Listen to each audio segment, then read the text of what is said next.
Welcome to the Deep Dive. Today, we're tackling something lots of people wonder about. How you can really get good at English without actually leaving your house. Yeah, it's a common goal. We've got this guide, and it's packed with, practical ways to learn the language outside of a formal classroom. Right. So our mission today is basically to pull out the best, most useful advice from it. The actionable stuff. Stuff you can actually do. Exactly. So you can take charge of learning English, but without feeling totally overwhelmed or spending a fortune. We want to cut through the noise. And that's really important, isn't it? Because if you're someone who likes learning efficiently, you want a clear path. You want structure. Mm-hmm. And this guide, well, it offers concrete strategies.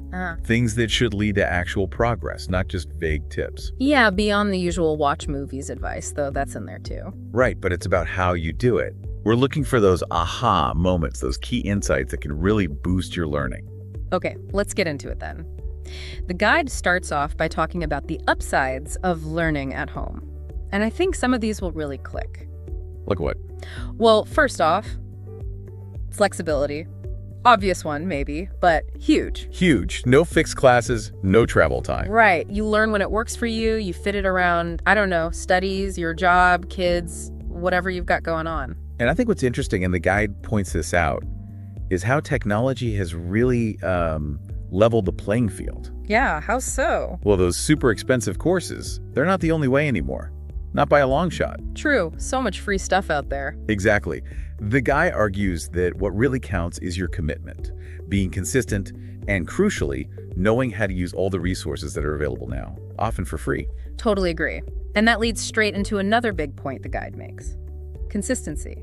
Regular practice beats those crazy, intense study sessions. Oh, absolutely. It's not about cramming for hours until you're exhausted. No, it's about weaving it into your daily life, even short bursts. The guide uses that analogy of building muscle, right? Yeah, exactly. You wouldn't go to the gym just once a month and expect to get ripped. No. Definitely not. Language is the same. It needs regular, consistent effort. And actually, thinking about memory, small, regular doses are better for long-term retention. It's that spaced repetition idea. Right. Your brain holds on to it better that way. Short, consistent efforts are surprisingly powerful. Definitely. So, okay, the guide then gets really practical. It lays out a kind of step-by-step plan for doing this at home. Good. Actionable steps. First step. Yeah. Build a daily English habit. Now, this doesn't have to be some massive commitment. No, the advice is pretty manageable, isn't it? Yeah, aim for just, say, 20 to 30 minutes a day. That's it. Which prompts the question, where can you find that time? Right. The guide throws out ideas like maybe with your morning coffee or just before bed. Simple slots like that. The key thing is finding a time you can genuinely stick with. Make it automatic, part of the routine. And back to that muscle idea, those little daily workouts build up your language fitness over time. Makes sense. Okay, next step the guide suggests is something I think is really clever. Turn your home into an English zone. Creating immersion without getting on a plane. Exactly. And it gives really simple, practical examples. Like labeling things? Yeah. Put English labels on stuff you see every day. Your mirror, the fridge, the window, whatever. It sounds almost too simple, but seeing those words constantly, in context, it works. It does. And changing your phone language to English? Another easy win. Oh yeah, that forces you to interact with it constantly. And then the fun stuff. Using English for entertainment. Watching YouTube, movies, Netflix. With subtitles, maybe? Yeah, the guide mentions using subtitles smartly. It's all about surrounding yourself with the language, making it just normal, part of your environment. And that taps into how we learn naturally, doesn't it? Even if you're not actively studying every second, your brain starts picking up sounds, rhythms, patterns. Right. It becomes less like a deliberate task and more just happening. Exactly. Integrated. Okay, next up. Using free resources effectively. Because, wow, there are a lot out there. There really are. Almost too many sometimes. The guide actually highlights a few specifics, like Duolingo for fun, game-like practice. That's popular. BBC Learning English for more structured stuff, grammar, vocab. A solid resource. And YouTube channels like Speak English with Mr. Duncan or English Addict. Engaging stuff. And hey, even resources like this deep dive count. Right. Yeah, good point. But the key advice here, and I think this is important. Don't try to use everything at once. Exactly. Focus. Pick just 2 or 3 resources to start with. Otherwise, you just get overwhelmed, flitting between things. Right. Better to go deep with a few good ones than shallow with loads. Makes total sense. Okay, now this next one. Practicing speaking, even when you're alone. This can feel a bit weird for people. It definitely can. That fear of speaking is real. The guide acknowledges that, right? Yeah, it does. It knows it can be intimidating. But getting over that hurdle is like a major step. Huge. So what does this suggest for solo practice?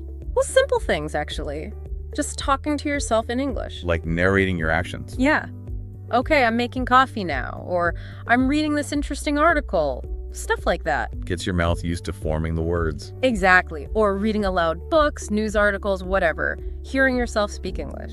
That helps with pronunciation and flow, too. Definitely. And it suggests recording yourself, listening back. Ooh, that takes guts. But yeah, super useful for catching your own mistakes or awkward phrasing. It really is valuable for self-checking. The guide also mentions apps like Hello Talk or Tandem. Ah, language exchange partners. Yeah, connecting with other learners or native speakers. Great way to practice in a low-pressure way. Build confidence interactively. The whole point is just getting used to producing the sounds, the sentences, making it feel more natural coming out of your own mouth. It's like training, isn't it? Training your mouth and brain to work together in English. The more you do it, even just talking to the cat. Yeah. The more automatic it feels eventually. Right.